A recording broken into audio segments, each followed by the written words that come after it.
Itulah ceritanya di sini. Lepas tu riwayat daripada Sahal bin Hunayf. Sahal bin Hunayf pada hari Siffin. Sahal bin Hunayf ini Nabi SAW telah mempersaudarakannya dengan Sayyidina Ali. Ini saudara Sayyidina Ali. Orang Muhajirin dengan Ansar tu dipersaudarakan. Dia ni dengan Sayyidina Ali. Jadi dia rapatlah dengan Sayyidina Ali. Pada masa perang Siffin tu, kira-kiranya dia duduk balik Sayyidina Ali lah juga dengan adik-beradik dia. Nabi SAW pernah jadikan dia tu sebagai saudara. Tapi dia merasa tak sedar hati. Sebab apa? Nak perang ni sama Islam. Ni sahabat ni cerita dia. Dia kata, ada yang kata dah kita betul apanya, kita lawan dengan dia. Biar perang mati pun. Sahal bin Hunayf kata, ayyuhan nas, tuan-tuan sekalian. Dia bangun berucap, ittahimu anfusakum. Kamu raguilah diri kamu. Jangan terlalu yakin sangat kepada diri sendiri. Jangan terlalu percaya. Dalam riwayat yang lain, jangan kamu percaya sangat kepada fikiran kamu. Raguilah. Jangan berasa fikiran kita tu betul, molek sangat. Jangan. Ini masalah kita nak berhadapan dengan agama ni. Banyak perkara agama ni kita tak faham. Kalau kita nak guna akal semata-mata, beratlah. Maknanya gitu. Ni pun masalah agama juga. Tak perang dengan saudara sama saudara pula. Dia kata, di mana dia keberatan, dia tak sih. Dia tak sih.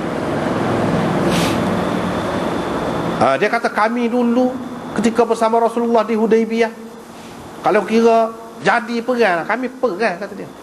Bukanlah takut, bukan pengecut tak si perang ni, ni. Masalahnya ni kita ni sama-sama Islam ni. Kalau katakanlah jadi perang, kita perang, kata dia. Bukan jenis pengecut. Dia nak ayat. Ni pun tidak takut ni. Tapi itu masalah.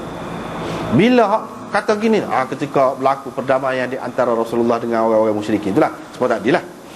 Lagu mana dia cerita? Sayyidina Umar ni begitu sekali. Bila nampak Islam ni dihina, bila nampak Islam ni orang perendah, orang pelekeh Nabi, naik angin lah dia. Tidakkah kita ni di atas kebenaran? Mereka itu tak betul. Nabi kata iya tu. Orang kita kalau mati masuk syurga, orang dia mati masuk neraka. Kafir lah tu. Betul Nabi kata. Dah kalau lagu tu apa yang nampak hina sangat kita ni. Buiruan, orang nampak hina. Dia Sayyidina Umar ni orang semangat kan. Orang kuat, orang berani. Jadi dia nampak selapis lah maknanya. Itu maknanya fikiran kita ni kadang-kadang kita tak sabar. Sayyidina Umar tu orang cerdik dah. Itu hak Sahal nak ayatnya. Hak dia nampak tu rupanya tak betul. Rupanya tak betul. Lepas pada tu Tuhan tak nak kelip dah, kata dia. Tuhan belum buat keputusan lagi, tak kalah lagi, tak perang pun lagi. Biar tentu kita tak lagi, kita terpaksa balik. Tuhan belum lagi buat keputusan di antara kita dengan mereka. Mana ayat Quran pun tak ada lagi kira-kira. Kamu pun tidak kata putus juga. Jadi Sayyidina Umar faham gitu. Dia kata, wahai Ibn al-Khattab, aku ni Rasulullah, Allah tidak akan mengabaikan aku sama sekali. Tak kata apa dia, dan Nabi kata gitu. Tapi dia tak puas hati sebenarnya. Dia pergi jumpa dengan Sayyidina Abu Bakar pula. Lagu tu juga dia kata, Sayyidina Abu Bakar jawab serupa. Sama Sayyidina Abu Bakar dia jawab serupa dengan Nabi SAW. Situlah sahabat-sahabat. Dia daripada zaman Nabi SAW lagi nampak Sayyidina Abu Bakar ni lah paling layak ganti Nabinya, nak jadi khalifah ke apa selepas Nabi kat dia. Sebab apa? Semua dia jawab serupa. Kalau orang tanya, dia jawab serupa. Macam sini. Padahal dia tidak rancang, tidak kecek apa-apa. Serupa juga. Kalau orang tanya, apa ni, Khadijah katakan, macam mana orang ni akan memusuhi dia ni, sedangkan dia ni orang baik, orang yang apa ni, suka melayani tetamu, suka menolong orang yang susah, gini-gini kan. Abu Bakar kata lagu tu juga. Abu Bakar pun sifat dia lagu tu juga. Bila jumpa dengan Ibnu Dunnah, lagu mana orang Mekah ni akan mengeluarkan dia, halau dia, sedangkan dia ni orang, sifat yang disebutkan sifat Abu Bakar serupa dengan Rasulullah. Banyak benar kalau kita perhati dalam hadis ni lagu tu. Hak ni pun lagu tu juga. Dengan marah dia tidak sabarlah. Sayyidina Umar ni memang lagu tu beberapa kali dia beberapa kali. Bukan kali ini saja. Dia tanya lagu tu, Abu Bakar pun jawab lagu tu juga. Dia apa kata? Abu Bakar kata, hai Ibn Al-Khattab, dia tu Rasulullah, Allah tidak akan mengabaikan dia sama sekali. Perawi kata, lepas pada tu Quran, cerita itulah kemenangan Islam. Nabi SAW pun panggil, suruh orang pergi panggil, Umar pergi panggil dia. Dia kata Tuhan tidak buat keputusan lagi kan di antara kita dengan mereka. Dia panggil dia. Mana Nabi SAW sayang kepada dia, walaupun dia lagu tu, pasal dia ni terlalu semangat, sayang kepada Islam ni. Tak sih nampak Islam ni dihina, dipandang lekeh. Nabi SAW dia tak sih. Kerana itulah supaya dengan orang yang tidak dapat mengawal perasaan dia apabila berlaku sesuatu kepada orang yang sangat disayanginya. Orang yang sangat disayanginya, kadang-kadang dia tak khabar diri dia. Seperti seorang ibu, kita kata anak dia jatuh dalam sungai, dia pelopak juga pergi, padahal dia tak pandai berenang. Misalnya begitu. Ini mana didorong oleh perasaan saat ni lah. Orang panggil dia ni orang maghlubul hal, orang yang perasaan dia tu di luar kawalan dia, dia tidak sedar. Tapi ada juga orang yang tidak lagu tu sebab Abu Bakar tinggi lagi, dia sedar molek dalam keadaan lagu mana pun. Sebab itu kita tak boleh kata Sayyidina Umar di sini dia biadab dengan Nabi SAW. Dia tak dengar Nabi, tak boleh kata lagu tu. Seperti Sayyidina Ali, sebelum pada ni lah Nabi suruh sapu, dia tak sapu.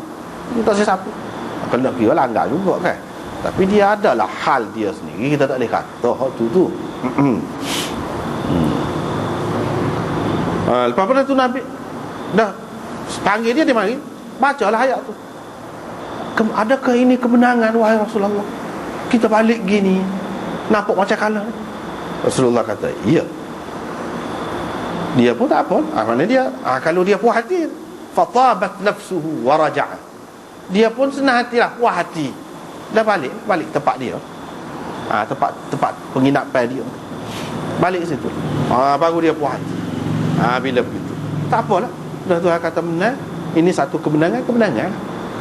Jadi maknanya kemenangan ini tidak semesti kemenangan yang orang panggil kemenangan sepenuhnya.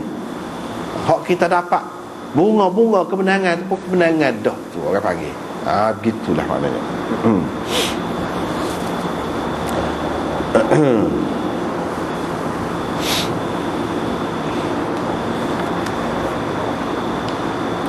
Kemudian hak ni lagi hadis Sahal lagi.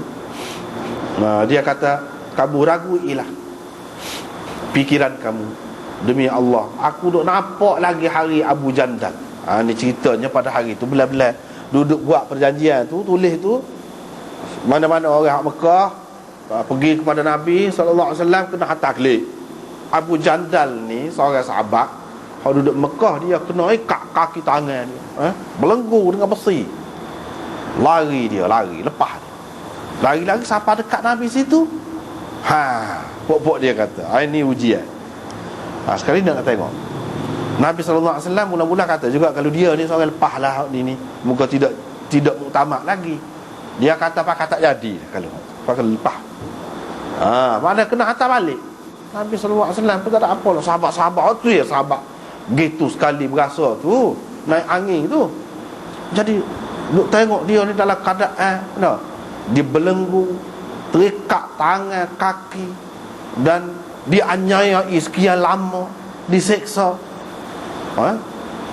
Tiba-tiba Nabi SAW bagi kelik, beri ke orang kafir, buat kelik mula Mekah. Tapi dia orang kuat iman, dia tidak kata murtad, wal'iyadzubillah, tak lari daripada Islam, balik ni tanggung gitu, susah lagi. Lepas pada tu ceritanya Abu Jandal ni, dia cari peluang, dia lari pula. Tapi lari dia tidak pergi ke Madinah. Dia lari. Sebab apa? Kalau pergi ke Madinah, Nabi terikat dengan perjanjian yang akan menyusahkan Nabi. Dia pergi ke mana? Dia pergi kepada, ada golongan sahabat jenis lari ni pada masa perjanjian, seperti Abu Basir ada tempat dia, pengkalan dia. Dia pergi situ. Pergi situ dia buat apa? Mungkin tak ada kena-mengena dengan Nabi ni. Kalau orang kafir Quraisy nak lalu kot dia tu, nak pergi menego ke gapo, dia ganggu. Dia buat onar, dia rapah barang, dia gitu gini. Jadi orang kafir ni lemah lah. Itulah kata dia. Kalaulah kita benarkan dia, kita tak ada masalah. Dia terikat dengan ni. Ni lagu mana? Dia lari suku pula. Kalau pergi dekat Nabi tak apa, dia lari lain. Nabi nak buat mana? Dia pergi mengadu pada Nabi lah, nak apa dia orang kata. Nabi kata itu di luar daripada kawasan kita, bukan di bawah kawalan kita. Kita nak kan? Tak termasuk dalam perjanjian ni. Kamu kira diri lah. Lama-lama hak pokok dia lemah dengan hak tu lah. Sebab dia susah sangat dengan hak tu. Akhir sekali dia kata tak perlulah hak ni semua ni, batal-batal lah syarat ni. Mula-mula memang gitulah syarat ni. Jadi setengah-setengah ulama dia buat kesimpulan daripada hak ni kan. Dia buat kesimpulan daripada hak ni, mana boleh, mana dalam keadaan mana kerajaan Islam itu terpaksa, dalam keadaan dia tidak boleh bertindak, dia tidak boleh buat apa-apa, dia tidak boleh membela diri kita, kita boleh suku. Itulah yang jadi timbul Al-Qaedah lah, Taliban lah, apa tu. Sebab kalau nak harap kau negeri Islam dia dah senyap pondai berlaku. Dah nak mana? Itu yang jadi gitu tu. Bila nak berjihad, askar ada berlaku. Angkatan laut, angkatan udara, angkatan darat, dah masing-masing negeri tu, semua negeri Islam ni ada. Tapi tak buat. Jadi apa duk area hak kafir mereka tu ikut dia hamba pula ada sama orang Islam. Adakah Nabi SAW tu hamba suruh sahabat dia pergi gak puak Abu Basir dengan Abu Jandal? Tak. Suku ikut dia. Dia tu suku. Di negara kita dia suku buat cara dia. Lama-lama dia jadi susah. Itu. Jadi hak cara hak ni pada adalah ada jalannya, ada jalan. Pasal apa? Tapi kita ni mudah. Itu kan mudah. Kata pengganah lah, itu buah orang tu, buah orang. Sebab apa? Sebabnya dia duduk ajar guna senjata, duduk ajar apa ni, taktik perang ke apa. Itu. Jadi kita pun kata ni pengganah. Ada kalau nak harap negara Islam ada ni, bila dia ajar je. Tak ajar. Nak bergabdeh pun tak kerti. Padahal awal kan ada orang kafir. Dia ajar, mujurlah kita kata. Kerti. Tapi masalah lah juga, memang ada masalah. Setengah-setengah tak kerti hak jahil ni, jadi gibong kok say, itulah hak tu masalahnya. Tapi kita percaya kalau orang Islam yang betul, mengikut ajaran Islam yang betul, dia tak akan buat lagu tu. Itu sebenarnya. Kadang-kadang orang kafir ni dia nak memburuk-burukkan mana-mana golongan Islam. Dia buat, lepas tu dia kata kita orang ni buat. Sebenarnya kalau orang ikut cara Islam tu, dia tak akan bom tak tu kalau. Dia tak akan buat lagu tu, tak kena tu, tak pernah sabar tu. Tapi pasal susah lah. Dia nak kecek dalam TV pun tak boleh, nak bela diri pun tak boleh, nak rayak sebenarnya tidur dia tak boleh. Kita nak jumpa dengan dia pun tak boleh. Halenung saja dia kata. Kita pakar. Kita pakar. Kalau kita tengok dalam hadis ni, nampak ada hal ni lah orang dia pegang. Rasulullah tak boleh nak buat apa, nak perang tak boleh, bukan perjanjian damai. Kalau pergi ke Madinah jadi lagu tu, dia pergi suku, tak tahu duk mana, lagi susah. Tak tahu duk mana, tak tahu pasport mana. Dia nak kan? Pasal apa yang jadi gini semua ni? Pasal orang Islam ni ditindas. Orang-orang hak jiwa, dia ada jiwa lagu tu. Ada jiwa orang alim jenis khabib kitab, beri kitab tu. Ni jenis tu. Tapi ada dia boleh buat lagu tu. Dia nampak nak tolong orang Islam juga. Apa kita jadi memusuhi dia sangat? Itu tak kena tu. Jadi kita ni pula jadi hamba, pakat hamba sekali dengan orang kafir. Itu tak kena tu. Itulah keadaan orang Islam hari ni. Dalam keadaan ada negara berapa banyak.